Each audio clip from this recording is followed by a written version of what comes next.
accidentally won, and he didn't want to win or something. Mm-hmm. Ding double. Yeah. Yep.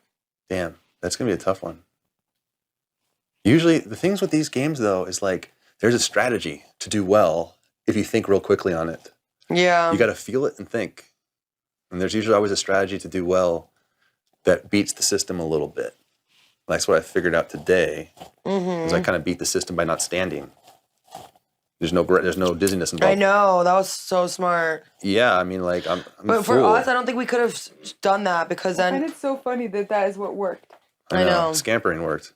Scampering on all fours. Scampering on all fours. Scampered on all fours. In your tutu. In my tutu. It was so not manly. It was ridiculous. It was ridiculous. It was so not manly.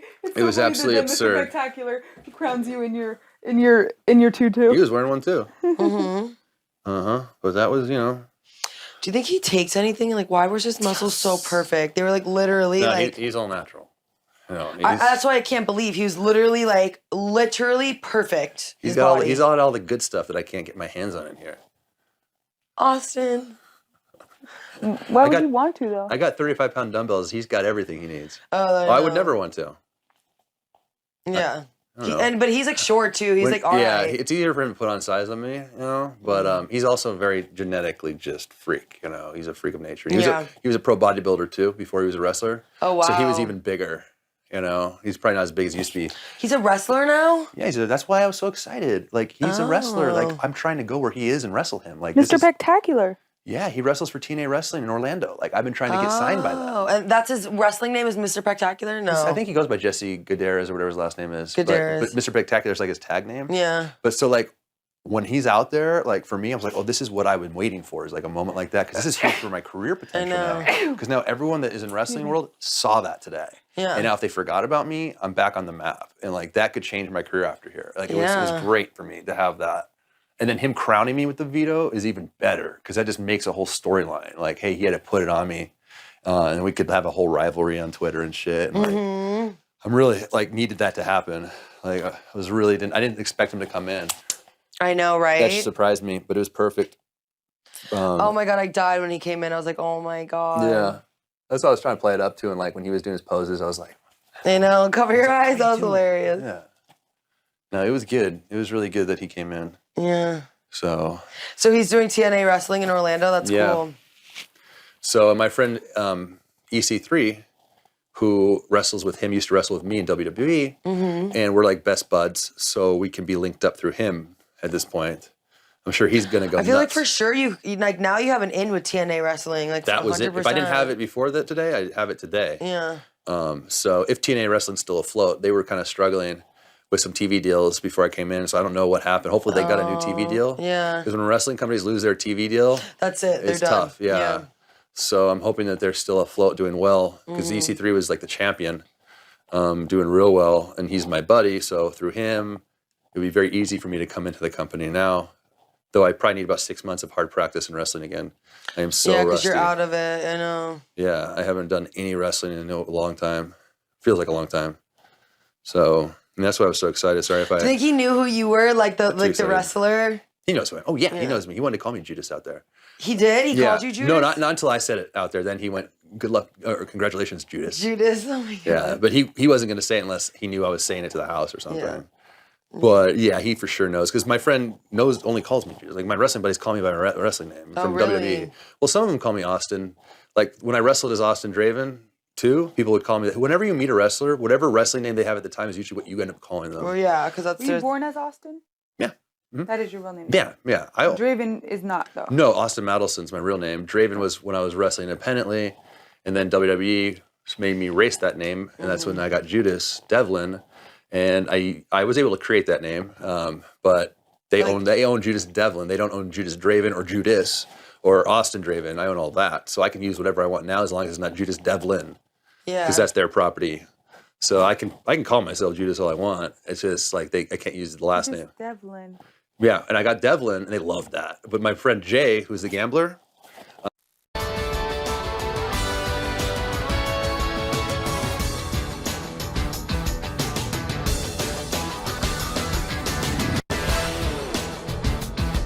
He taught me, but I was like, he was very touched that I used his last name in wrestling. Oh, and he loves that. So I've always wanted to come. So that's do where something you else got for the him. idea with Judas Devlin. Yeah, from him, and then I pitched it to WD because they make And they you liked do. it? Well, you have to write down 10 potential names, And they picked that one. and I picked Judas for all 10, but I had to pick different last names, and I went, and they loved Devlin, but I knew I wanted Judas because the coach started calling me Judas on the first day because he's like, everyone in here with long hair looks like freaking Jesus. I'm gonna call you Judas. Yeah. And I was like, ooh, that's a provocative name. I'm gonna use that. And then he was loving it that I used that name.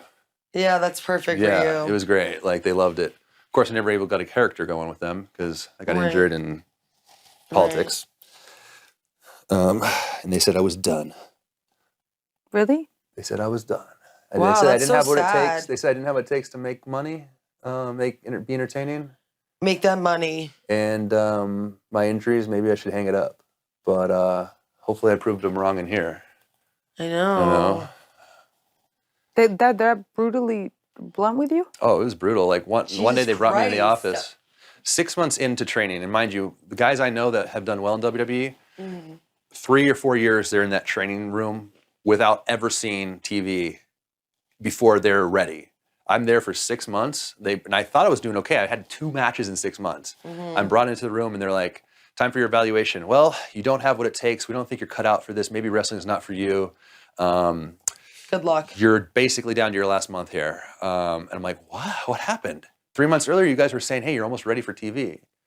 Nothing had changed except, You got injured? no, I wasn't injured yet. What happened was I started getting on bad terms with the coach. Like the coach's boy, this football player guy who me and him hit You CI didn't like like me. each other. And I think he started telling the coach, "Yeah, Juice is he doesn't have what it takes." And next Oh, thing, God. a lot of people felt the same way, that the coach would listen to his boy, and and then we're sour grapes for then complaining afterwards because we're our asses on the line. So now Coach would listen to his boy? What do you mean? he Like let his favorite person? his favorite. Like he had a couple favorites, and like if his favorites didn't like me, then he Then wouldn't you're like done. me. Yeah. Because those favorites are being groomed. Even if they suck, they're being groomed to go on TV because they're the favorites. Why? Because they had NFL backgrounds, whatever. It's like, it doesn't make sense. Doesn't need to make sense. It's entertainment. They do whatever they want. Yeah. But so like after that point, I was like, oh shit, I got to pick it up. And at that point, I just kind of felt screwed over, and I knew nothing I did was going to be good enough. I lost all my confidence. Then I got injured. And now it's even worse because now they're looking at me like, oh, is he milking this injury so he doesn't get fired? Because they don't like firing people when they're injured because you don't know if it's like lawsuit potential. Oh, yeah, that you could sue them for doing that. So like I'm injured, and now like I'm hanging out watching all the events. I'm not practicing. You're not practicing, you're fucked. I'm injured. I can't practice. I'm just sitting there every day watching practice. But the only thing I can do is our weekly promo class where you go and you stand in front of the students and the guy's there, and he's like, all right, here's the cameras. You're 60 seconds. Let's hear your character. So you can do your acting, your promo, your wrestling promo, where you show your character, you talk, whatever you do. And that's where I started picking it up, and I found a character that they really liked, and they were loving it. And the coach probably didn't like the fact that I was doing so well in the promo class because like I was supposed to be on my way out. So I started doing well there, and I was getting people like to respond to me. But then I ended up having surgery. They moved to Orlando from Tampa. And I came out here to rehab. Rehab wasn't working. A year later, the doctor's like, maybe you should hang it up. And Big Brother comes calling, and I'm like, okay, let me get out of this contract. Another year later, it's like, okay, now I can finally come on here. The contract's finally settled. Wow. Yeah. So it was like 2 years of me waiting around trying to figure out my life. That's when I started developing the fitness business and still thinking always about what if in wrestling. Can I ever get another chance?